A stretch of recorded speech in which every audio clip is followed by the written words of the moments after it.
Terima kasih pemirsa dan masih bersama kami di Seputar Bali, menjaga keamanan dan ketertiban serta mencegah infiltrasi kelompok radikal.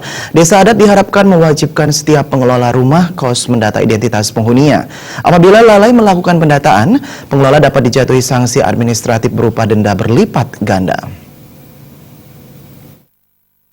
Desa Dangin Puri Kangin, I Gusti Ngurah Putrawan, warga desa Dangin Puri Kangin yang memiliki usaha rumah kos telah melakukan pendataan terhadap penghuni kamar kos. Setiap pemilik rumah kos wajib mendaftarkan penduduk pendatangnya di Banjar. Data di masing-masing Banjar itu disinergikan dengan data milik desa.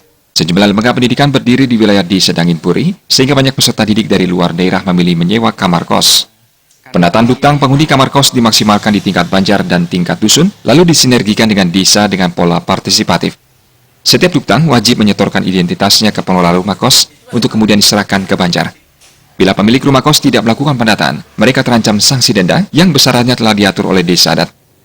Bagi pemilik kos yang membandel itu sudah ada sanksinya. Jadi kalau tidak mendaftarkan penduduk pendatangnya nanti disidak oleh pihak Banjar dan desa, itu ada kena sanksi.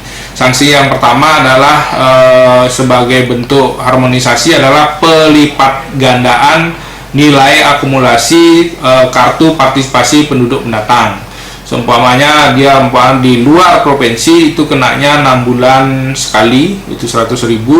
Kalau itu tidak dibayar dalam kurun waktu sebulan, itu akan dilipat gandakan. Jadi itu sudah menjadi kesepakatan bersama antara pengelola kos, pihak Banjar selaku pendataan, dan faktualisasi di desa selaku database. Desa Dangin Puri terdiri atas 7 Banjar dan terdapat kurang lebih 30 usaha rumah kos dan masing-masing usaha rumah kos memiliki lebih dari 10 kamar. Jumlah penghuni kamar kos mencapai 600 hingga 700 jiwa yang didominasi mahasiswa dengan 300 orang asal NTT. Sisanya adalah 300 hingga 350 orang yang berprofesi pegawai. Gung Krisna, Bali TV.